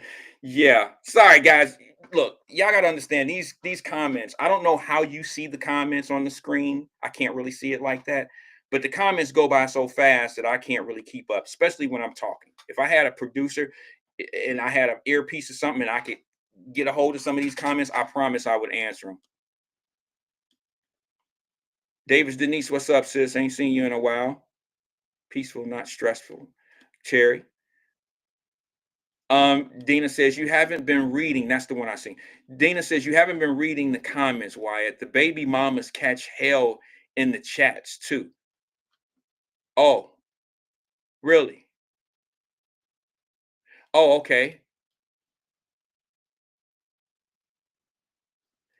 Davis Denise put the stat up there. She said 82% of the black men, 82% of black men making 100K or more married to black women. And the number, check this out, Davis Denise, because a lot of people don't really do the research like that. Here's the thing. The more money, if you go up to $200,000, the number gets even higher. The percentile gets even higher. I know that's odd and strange for some of these people to believe, but it's the truth. What's up, Dominique? You just now getting here? Jerica said, I asked about Dr. Umar and the panel. Will you be on it? I don't know. Here's the thing. I have all intentions of doing it in February. I lost communication with Linda because she was in the hospital, from my understanding, and then I was gone for 2 weeks. So me just getting back, I'm just now getting back into returning emails and things of that nature. I would love to do it. I made an announcement that I was going to do it. I committed to doing it, but there's some other things that come into play. I don't have a problem doing it. As y'all know, I don't think that I don't see why I wouldn't do it. I don't think that there's been a cancellation or anything from my understanding. No one's called me or contacted me and told me that I wasn't going to do it anymore. So I'm looking forward to doing it. If it happens, it's cool. If not, then we'll continue to do what we do here. I ain't got nothing but love for the organization and the people that's actually doing it. So however they work it out or whatever, I don't think they have intelligent people over on that side of the world. So whatever they end up doing, I'm sure nobody will miss anything. Like I said, I would love to do it. I'm here for it. I think I can bring something to it, but I don't think y'all would be missing anything if I'm not there. But like I said, I have it on my schedule to do. What was another thing? Shaba, what's good? Shaba know my people. I gotta be careful what I say on here. Shaba know my people. He know my father and them. And it's not that I gotta be careful because I tell the truth. I'm just saying, like, Shaba know my people. He know them from Cincinnati all the way to Memphis. So I just don't, I don't want to say, I don't want to be crazy about it. You feel me, Shaba? You know what I'm saying? I just, y'all might look up to some of my uncles. And, my uncles ain't never done anything to me. All right. So I ain't tripping. But my people. And, I don't want to, I try not to, as personal as I am on here, I try not to get to the point where I'm bad mouthing somebody or you feel like they victimized me or some shit, because they never really did. You feel me? Okay, I thought I was caught up on the questions. I hope I am. Okay, you're welcome, Jerica. Let me show you this video. I want to show you this video. I want to close out on this video because I'll probably talk more about it tomorrow.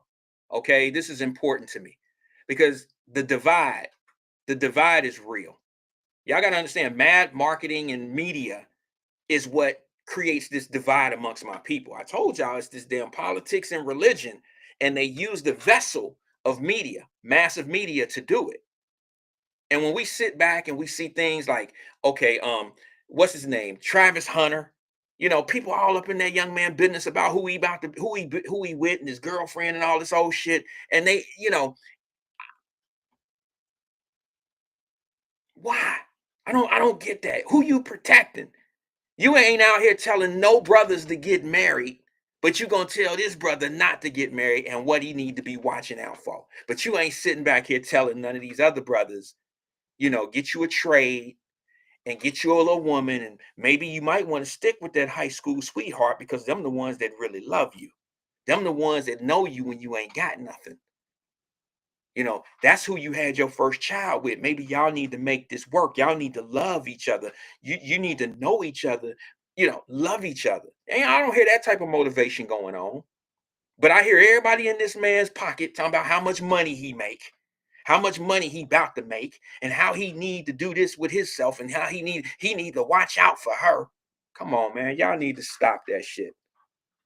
You ain't said shit about these dudes that got 6 kids with 6 different women, 7 kids, 7 different women, 7 kids, 5 different women. You ain't saying nothing to them, but you got all this shit to say about this kid who's with a woman he's been with for 4 years before the fame and fortune even came. Stop. So I'm gonna leave on this note right here. I want y'all to watch this little small video about us. David's Denise sister, I hope that I dedicate this one to you because you came up with some of them stats. And I want them to get this information because it's real. Check it out.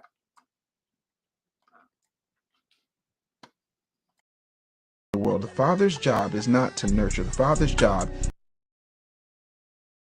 My apologies. That's the wrong video. Oh, Jerica said, let me read this comment while I try to find this video. My apologies. I thought I had the video marked up. Let me just see something. Jerica asked me a question. She says, so if you weren't attractive, would you encourage the relationship? If she wasn't attractive, I don't think this, okay, I shouldn't say this on the air, but she's not like those club girls. She's not like, y'all know what I'm saying when I say them club girls, them girls that are on ball players at the clubs. You know what I'm saying? I'm not saying that she's not like, when she's tatted up, she's cute, she gets pretty for the TikToks and all that old type of stuff. But what I'm saying to you, Jerica, is I believe that she is probably the normal 21, 22-year-old little girl that's living like living in those little fast lanes like that with a boyfriend. That's kind of how I see her. But I know the snakes and the things that are out here waiting for him at them hip hop clubs in New York, down in Orlando, and down in Florida. I know what's waiting for him out there. I know what's out there waiting for him. Trust me. There's a lot of ball players that got them girls, and ain't nobody sitting back saying nothing to them.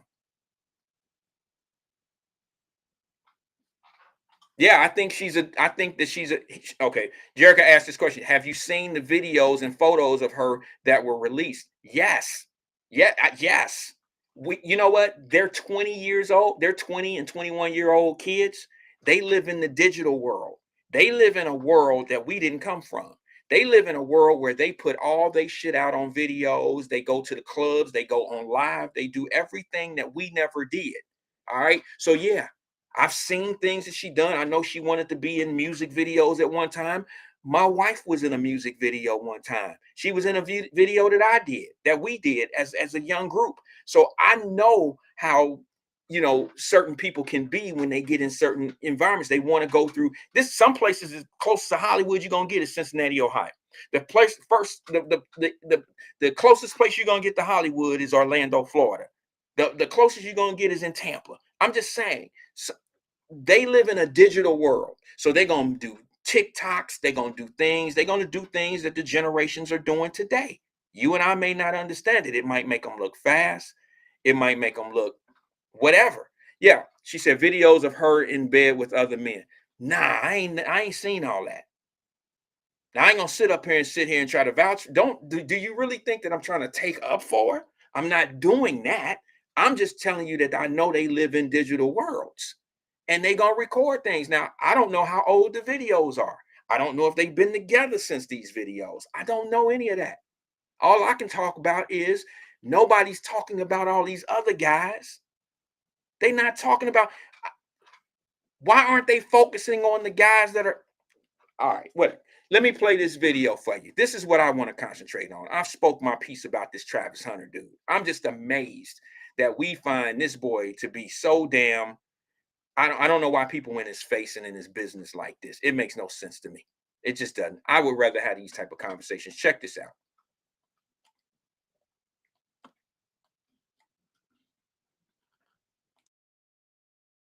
What's the narrative that we hear about black men? They don't get married. No. They don't like who?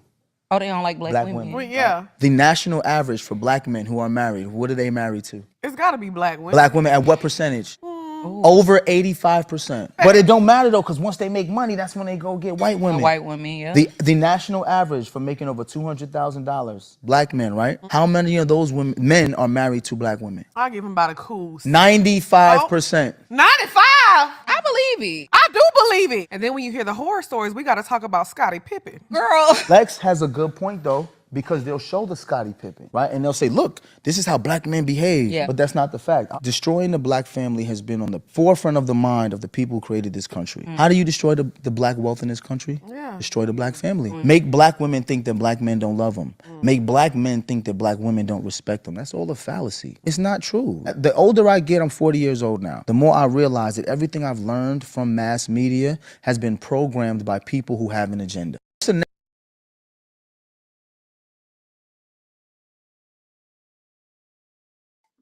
Hello. This is why they putting that Travis Hunter shit all in your face. Because they know that that girl either Latino or white. I don't know what she is. She ain't black. And this is why it's such an important issue for a lot of people, because they want you to believe that that's what they do. They get their money. They get their money, then they go run to the white girls, or they go to the Latino girl. They go to somebody that ain't no black. They want you to think that black men don't like black women. They want you to believe be at odds with one another, and we fussing and cussing about baby daddies and all this old shit. When in fact, I told you earlier in the program, all my friends, people that I call friends, all three of them, married to people that look like me and Mrs. Wyatt, and they got families, and they're in that threshold of $200,000+, and they all married to somebody that look like them. Most of them are people that they grew up with, went to college with. And you don't talk about the regular folks. You don't talk about us. You ain't talking about the regular people out here. You want the Scottie Pippins to be on your brain, the Tiger Woods. They're not the definition of what black men are in this country. They're celebrities. If that's what you gauge a black man off of, boy, black men ain't got shit to bitch about, because we millionaires, right? Billionaires. That's nonsense. How about we start focusing on reality? What that young boy say? What that young man say? As he gets older, he understands that massive media is in control. They want you to think a certain way. Why you think they push certain things and issues down your face all the time? What they talk about the most is what they're programming you to believe. Best believe when you get a media company that continuously talks about the same thing over and over again, and they find a new icing to put on that same cake, you are going to get that same conversation just presented to you in a different kind of way. But the outcome is going to be the same.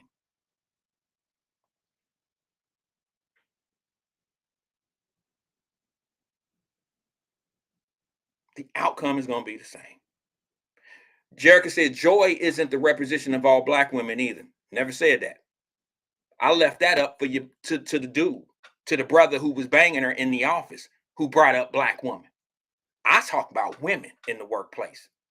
I never one time said anything about it being how black women do things in the workplace. I said women, how they dress. I left it up to the brother who was sitting there talking about it's so hard for black women to make it and blah, blah, blah. Meanwhile, he taking advantage of his position in the office and using her for sex, for her advancement. They using each other, all that old shit. That's his conversation. He brought up that she was black. I ain't saying nothing about her being black and trying to advance. And it was about women.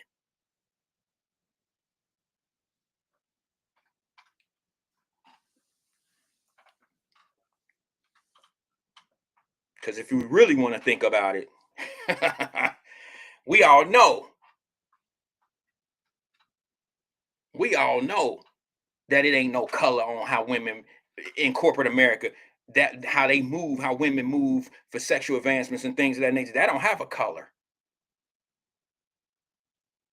We all know that.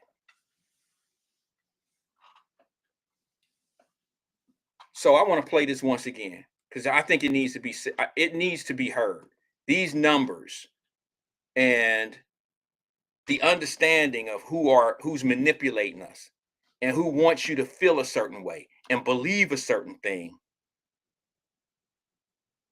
They've been doing it for years. The good thing about the internet and shows like, not necessarily my show, but the platforms that can get this type of information out, that's why massive media is failing to this day.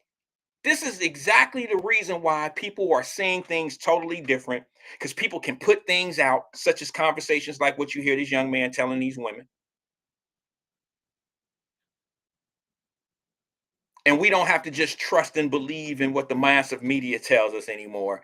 We can now look at other documentations and documentaries, I should say. We can look at other information and kind of put them all together and see where the truth lies within all these different platforms that we have out here.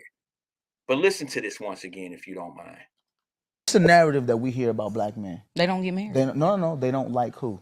Oh, they don't like black women. Well, yeah, The national average for black men who are married, what are they married to? it's got to be black women. Black women at what percentage? Ooh. Over 85%. But it don't matter though, because once they make money, that's when they go get white women. White women, yeah. The national average for making over $200,000, black men, right? How many of those men are married to black women? I'll give him about a cool 95%. 95. I believe it. I do believe it. And then when you hear the horror stories, we got to talk about Scottie Pippen. Girl. Lex has a good point though, because they'll show the Scottie Pippen, right? And they'll say, look, this is how black men behave. Yeah. But that's not the fact. Destroying the black family has been on the forefront of the mind of the people who created this country. How do you destroy the black wealth in this country? Yeah. Destroy the black family. Make black women think that black men don't love them. Make black men think that black women don't respect them. That's all a fallacy. It's not true. The older I get, I'm 40 years old now, the more I realize that everything I've learned from mass media has been programmed by people who have an agenda. It's a narrative.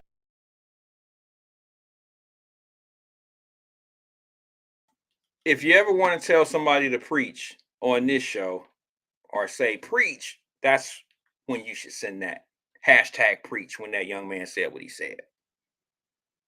And here's what happens. A lot of people get upset when you say things that don't really fit their agenda or what they've been taught by mass media or what's continuously banged in people's head. They actually believe things that they've never been through because they think that other people have been through it. They really believe the hype and the things that people, it's like when you hire celebrities to tell people things. I always see that as a red flag. I mean, when you have to hire someone to deliver a message, I don't think it's genuine. I don't think it's genuine. I think the only person that I've ever heard say something, what I respect, let me just say this. What I respect about Shaquille O'Neal is this. Now, y'all know Shaq is extremely rich, okay? This has nothing to do with him being rich. But the reason why he does that General Insurance commercial is because he had General Insurance when he was coming up. You understand what I'm saying? He had General Insurance when he was coming up. It was some story that he told that I truly believe. I believe he couldn't buy the car because he couldn't afford the insurance, and then the General came up. I believe him. I believe him in that story. Now I could be wrong, but I believe him. It seemed genuine. It seemed to come from the heart. It wasn't part of the ad. He was not being paid to say what he was saying. He gets paid to do the commercials. He was at a forum when he was talking about the things that he does when he's paid as a spokesperson. He says, man, I don't represent any company that I don't believe in their product. I don't represent any company that I don't believe in. And when you get as many scripts or as many opportunities like Shaq, I have to believe it. Look, Jack said, man, you don't believe that. I don't know if he's talking to me or if he's talking to you. He might be talking about your thing. He might be talking about what I'm saying about Shaq. Let me just say this to you. Shaq gets offers all the time, multi-million-dollar companies that he can go off and do spokesperson work for in commercials. Okay. And Jack was talking to me. He said he lying to get black people back to eating Papa John's. I think he owns like 40 Papa John pizza joints. Okay. I think he can put his name about that. He said, you about Shaq. That's okay. We don't have to agree on everything, Jack, but I have to disagree with you on this one, brother. You can't just say, I mean, the man endorses probably 15 different products out there, but I guarantee you he's probably had 200 to 300 offers. And if he was just doing it just solely for the money, then I think he would be doing a lot more commercials. That's just my opinion. All right. I mean, if you're the type of person that have a platform and you can move the crowd, and I mean, like, how much money? How many commercials would you do if they were giving you $100,000 a commercial? He said he the Jesse Jackson of Papa John's. All right, bro. Come on, Jack. Don't do him like that. Shaq got about 4 solid products.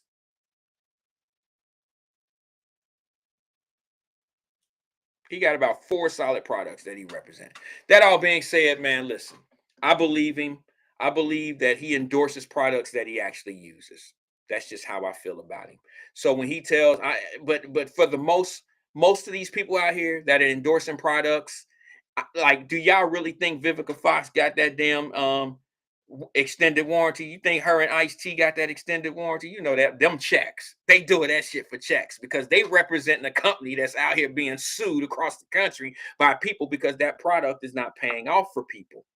I'm not gonna say the product on the air because y'all know what I'm talking about. Everybody done seen them commercials of that damn extended warranty for your car commercials. Y'all know what I'm saying? Probably like shit. Are they honoring like 12% of the claims? You know what I'm saying? 12% of the claims for your extended warranty company, it's an aftermarket, service warranty that I wouldn't recommend to anybody. I'm not gonna put my name on the name of the company. I ain't feeling good about that. But you really think Vivica Fox and Ice-T rock with those companies? No, they don't, bro. They got the check. Be mad at them, not Shaq, Jack. That was a bar. I'm only kidding.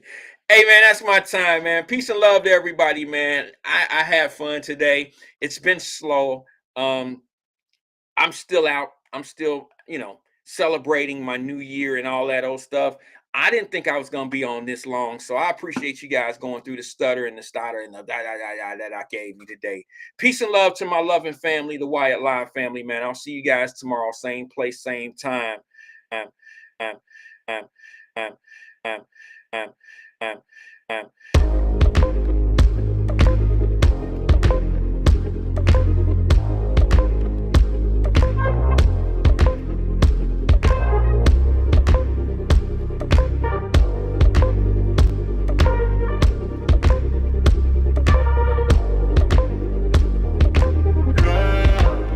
Let's talk about love. Is it anything and everything you offer?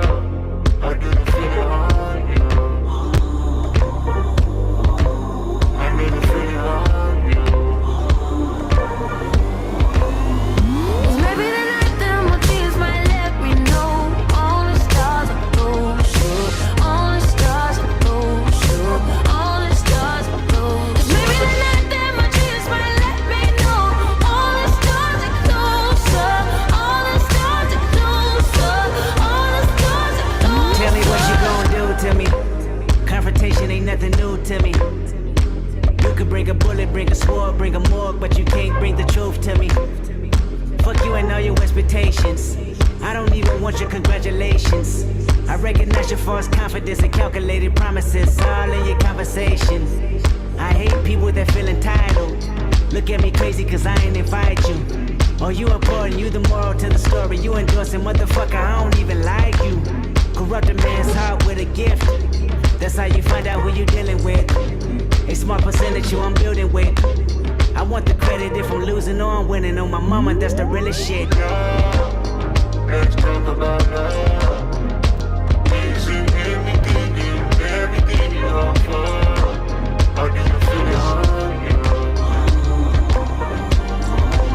I didn't feel it on you. Maybe the night that my tears might let me know all the stars are closer, all the stars are closer, all the stars are closer. Maybe the night that my tears might let me know all the stars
It's early in the morning, when she's all alone. I'ma take my time, do it how we want.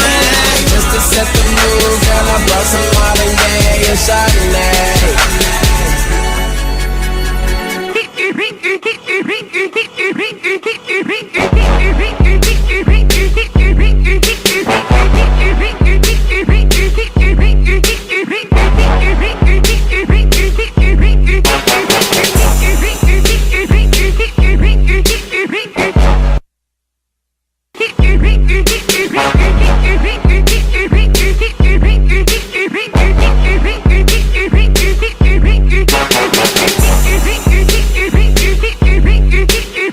Early in the morning, when she's all alone, I'ma take my time, do it how we want.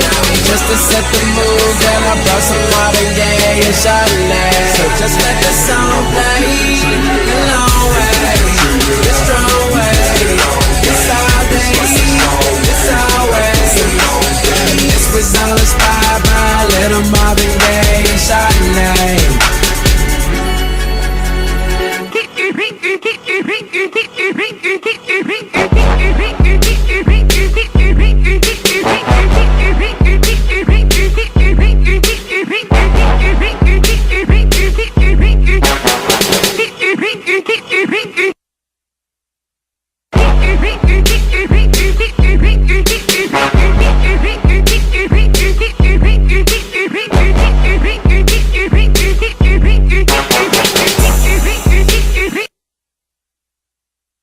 Early in the morning, when she's all alone, I'ma take my time, do it how we want. Just to set the mood, girl, I brought some modern day and Chardonnay. So just let the song play, the long way, the strong way. It's all day, it's always. This was all inspired by a little Marvin Gaye and Chardonnay.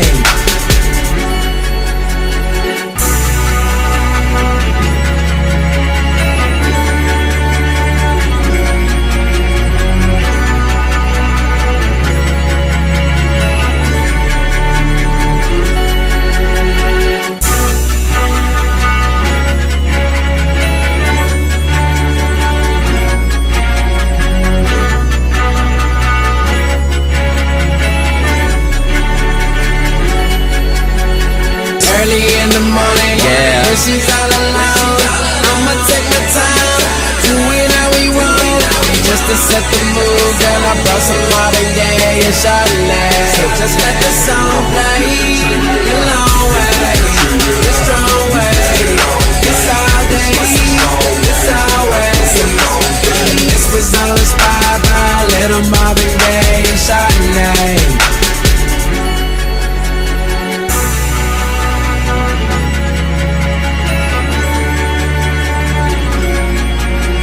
And this was all inspired by a little Marvin Gaye and Chardonnay.